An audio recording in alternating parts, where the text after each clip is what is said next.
And here you have some more stuff. This is our Bay Area Radio Hall of Fame. So this is where the famous announcer is located. Oh my God. We have a display that there's an organization of these announcers that have been around for a long time and were particularly noteworthy.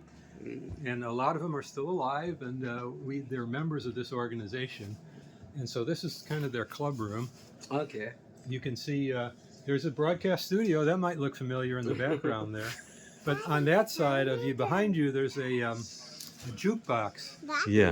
And it's made out of wood. It's very rare because in World War II, when plastic and aluminum were needed for the war effort, they used wood for just 1 year to make these jukeboxes.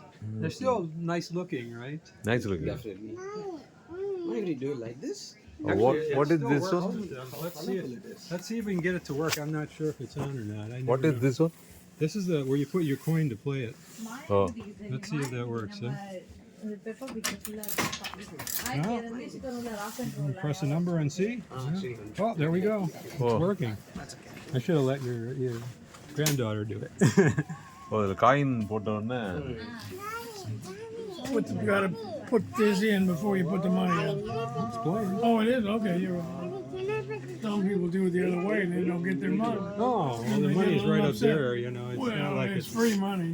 What is money worth anymore? We just right? take it out of there and put Yeah. it back in here. Ah, Take so, 10% off the top. oh boy. So yeah, so we have lots of working stuff. And then over here we have some. This is, the NBC announcement that would go over the. Oh, National Broadcasting Yeah, Company. it would go ding, ding, ding. Well, this is the machine that does the dings. And I don't know if it's on or not, but the guy inside the studio probably does. And this machine was supplying all the NBC stations over the western U.S. There was another one for the East Coast, but this was the actual machine that they used. And it's like a music box. It has it rotates with an electric motor, but those little things touch these little springs that are tuned to different frequencies. So it's kind of cool. And over here, as I was saying, you can see some of the microphones that we have around here. Here? Yeah, come on in for a second. Hey guys, we have a flight tour here. We're looking at. We have a radio personality from India. Yeah. Yeah, we have a little studio. Around 1958, I think, was this. About that. About 1958, and one time this audio console was made by Mr. Gates. Put yourself on. Mr. Gates, There you go. designed this back in Quincy, Illinois, and I was on a plane one time, and I'm talking to this guy, and it was his grandson, and he lives in San Francisco, and I had a couple articles about his grandfather, and he looks at it. Yeah, my mom wrote those. So, and this is typical. As time went on, they started out with records, so turntables. Yeah. This mechanical monster over here is where you could cut a record if you want. No, that's his bread and butter, like Yeah. back in it. Like he's been working for like around 32 years now. Yeah. Oh shoot, you little whippersnapper. It went on to, you remember these cart machines? Yeah. Yeah. And so they'd have a stack of them like that. And then they say, okay, and then hit play, and then you would, well, that's play, I guess. Okay, continuous loop, and then when you would, you got a bunch of them, and then you would walk across the room and trip, and they go everywhere. So that can happen. Yeah. And there's an actual transmitter behind and you then there. this is Before the 30 actual- years ago, we are using the Ampex tape, spool tapes. Okay, well. Yes, that's yes, Ampex yes, there. Yeah. Alexander M. Peniatoff Oh.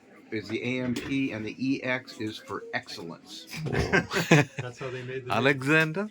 Alexander M. Peniatoff. Business was that there was a famous singer called Bing Crosby, and he he used to put it on records, and he didn't like. He'd do Christmas specials, and he didn't like doing with records, so he discovered he found out about tape recorder, so he basically wrote a check to Ampex to make tape recorders. Yeah. Hey, And It's a that was- transmitter. Yes, this is what it took: audio energy, put it into radio frequency energy, and distribute the signal out. Also Collins. Yeah, it's an oldie.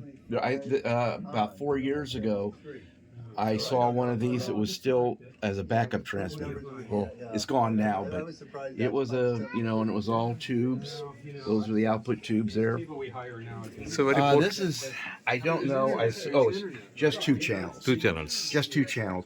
The multi ones are like, the tape can be like 2 inches wide, and they got like 16 channels.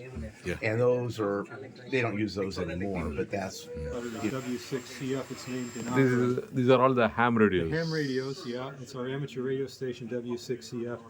And W6CF was a man named Jim Maxwell who